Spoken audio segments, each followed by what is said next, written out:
If you're struggling with getting a grip on your day, or maybe you just want to be more productive during your day, I'm stepping through my day and revealing what I do from the time that I wake up until the time that I go to sleep to gain maximum efficiency out of my day.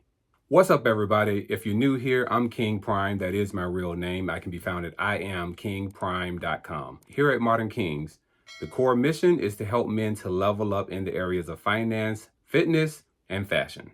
You've got to have those areas on lock if you want to effectively lead. Sometimes as you go about your life, you find yourself in a bit of a rut, a routine, or what have you, and you want to get things done. You have big dreams. You want to accomplish so much, but it's all about how you structure your days and how you structure your weeks and how you structure your months and then your quarters and your years. It all adds up. But the beginning stages is how you structure and plan your day. People have asked me, how do you get so much done with your properties, your Airbnbs, your marketing business, your fashion pursuits, giving the appropriate time to your friendships and relationships, being a full-time single dad, and also being recently married? How does it happen? That's what I'm here to reveal. I understand the pursuit, the frustration, and what it takes to put your family in the place of advancement. When I first started out, I was really trying to figure this out. And I learned quite a few things along the way. But I'm going to give you exactly how my days go. And I believe that you will be able to adopt some of these and have your days to be more productive and make you more successful overall as the leader of your family, community, and environment. Well, first thing that I do when I get up is gratitude. I'm happy that I'm here and that I'm awake. And I don't always wake up in the best mindset, so I meditate. And that is the time that I give to myself that no one else can take from me. In my current living situation, it becomes challenging because at the time that I want to meditate, my wife is up, she's on a client call super early in the morning, the kids are going on their way to school, and I have nowhere to go. With 3 levels of a home, I don't have a place to go. So sometimes I walk and I meditate. Sometimes I go to my garage and get in my car and I meditate. There's always a way to get it done. And that's going to be the common theme that you're going to hear me talk about. There's always a way. And meditating may not be your thing. You may be a person that prays. You may be a person that has positive thoughts. Whatever it is that makes you feel better, do that thing. I use the app Calm. I pay my annual subscription. It helps me how I need it. It balances me out. But I want you to do what works for you. After my meditation, I journal. I write down my thoughts because in meditation, I then have thoughts of how could I apply what I just learned? It gave me perspective about something that I was a little disturbed about a couple days ago, or it gave me revelation on how I need to do something today in a different way than I was going to approach it. So I write down my thoughts from my meditation. And as I'm journaling, I'm having a cup of tea. Yeah, I'm a tea man, so I really enjoy teas, and I've become a bit of a tea snob. So what I'm gonna do is I'm gonna put my favorite teas and my favorite kettle down in the description box, but that's what I do when I'm journaling. I'm drinking tea. And in the midst of people going to and from and being in my environment, first thing in the morning, I'm trying to give positivity to people as they're on their way out the door. If a kid is on their way, headed out the door and going to school, I'm going to say, you're going to have the most fantastic day that you've had all month. Tell me about it when you get home. It's going to be great. I'm putting things in the atmosphere. I'm speaking the things that are not as if they were. And that's how things are actually birthed. So that's phase 1 of my day. Phase 2, I'm getting a workout in. It's a must for me. It's a lifestyle. Let's get it. I'm on my way to the gym or I'm working out in my garage. Regardless of the space that I'm working out in, I have to do a warm up. When you get to be my age, you've got to treat the body nice. You've got to warm it up. You've got to be flexible and limber before you get into your routine. You can't just jump into strenuous exercises and routines without the proper warm up and stretching. Then I do some type of functional exercise. Functional exercise is pushing, pulling, jumping, squatting, walking. Everything that I do revolves around those things. And at least once a week, I run. I don't like it, but I do it. Check out this video on the thing that I absolutely hate doing. Then afterwards, I will eat. I typically meal prep on a Sunday. I will take a meal with me, or if I didn't meal prep, then I'll just make a quick shake and I'll have it on the go. That's phase 2 of my day. One of the things that really helped me along the way was this book called Atomic Habits. This book changed my life. I'm going to put a link to it in the description for the physical copy and the audio. And if you're liking what you're hearing right now, I would appreciate a thumbs up. Part 3 of my day starts with me getting in my car. I'm in Loki. Loki is the name of my car. Yeah, Loki from like the Marvel movies. Sneaky, condescending, you never see him coming. So those of you who do not know, I live in Atlanta, Georgia. Traffic is consistently horrible. It's just a way of life. But what do? I utilize and maximize that time to make phone calls, whether they're business, personal. And if I just don't want to be on the phone, then I listen to podcasts or books.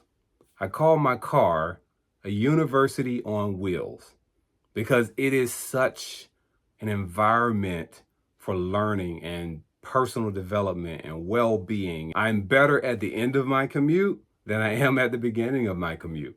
And that's either by way of conversation or something that I heard, something that I listened to. Listen, if you're still here, drop a comment below. I want to know, how do you spend your time in your car? Do you listen to the radio? Do you listen to audiobooks? Are you a closet NPR listener? Or do you just like your quiet time? Personally, I probably spend more time listening to things that educate me over anything else. Nelson Mandela said this: education is the most powerful weapon which you can use to change the world. So now, whether I'm at my office or whether I'm at a client location, whether I decided to do my professional work from my house, in phase 3, I do the hardest thing first. It's called Eat That Frog. Now, I don't know if you've heard of this concept, but if you can start and focus on that hard task first thing, everything else is a breeze. It kind of goes back to why I work out first thing, because often working out is the hardest part of my day.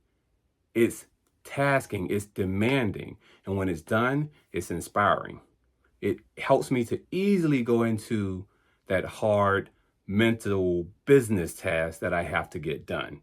And once I start focusing on and I accomplish that hard first task on a professional level, then everything else becomes a breeze. So once that's done, I make it a point to do something nice for someone, whether it's complimenting someone, whether it's seeing if anyone needs any help with something. How can I make someone's days better? And that can even be words of encouragement. As I go throughout my day, I'm also keeping a checklist because things come up, things get crossed off. And as you're going through your checklist, you're ranking things.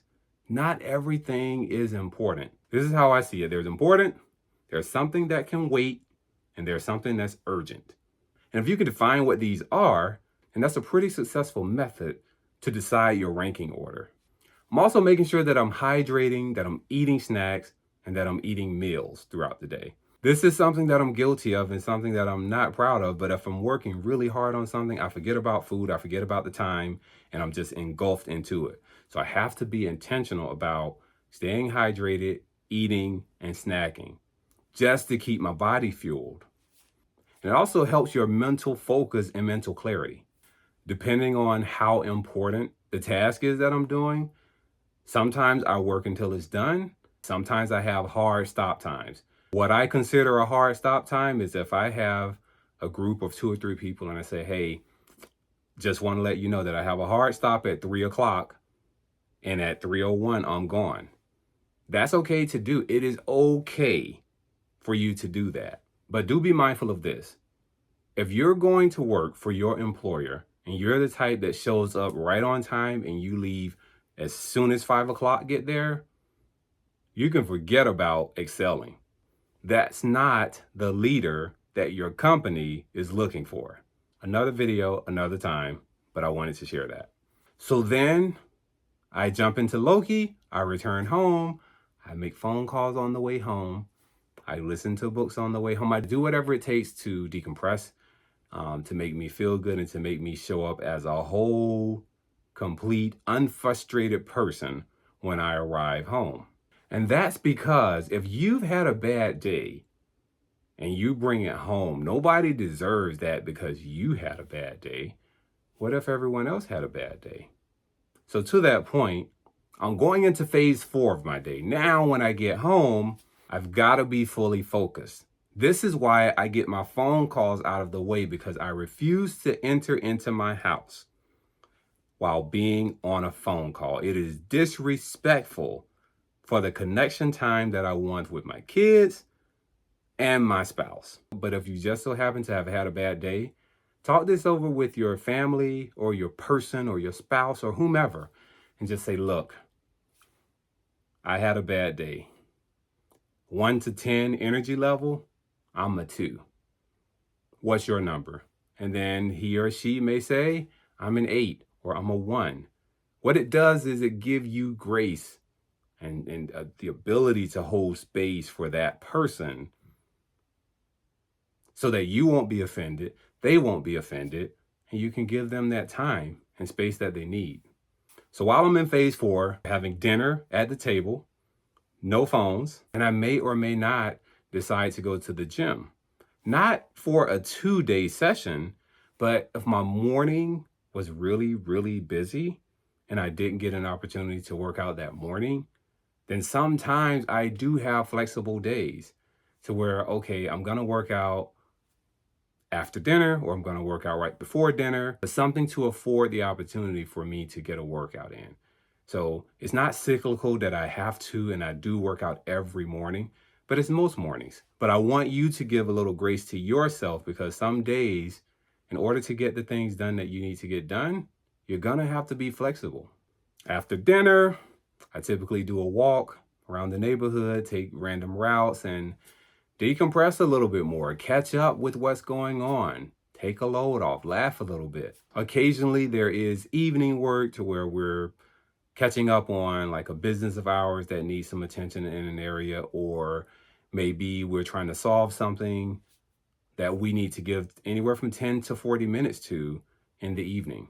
And as the evening begins to wind down, then I start to journal. This is my personal journal here. And I like it because it gives me a snapshot of my day, how I felt when I arose in the morning, what the weather was like, what mood was I in, how much water did I drink, what exercise did I do today. If you really pay attention to yourself and start writing things down, you learn a lot about yourself. And not only do you learn a lot about yourself, you start to bring those habitual positive habits together. I have my phone programmed to go into sleep mode about 9:15, 9:30. It starts to shut down. I get no more notifications from my phone. And when I'm winding down and preparing for bed, I actually keep my phone away in another room so that it doesn't distract me. I then perform my hygiene. I look at my planner one more time so that I can have fresh thoughts on what am I doing first thing in the morning, so that I'll know whether I need to hit the ground running with my workout or whether I need to hit the ground running with, I don't know, phone calls, conference calls, a flight, whatever the case is. The last thing that I do is get myself into a positive headspace before I go to sleep.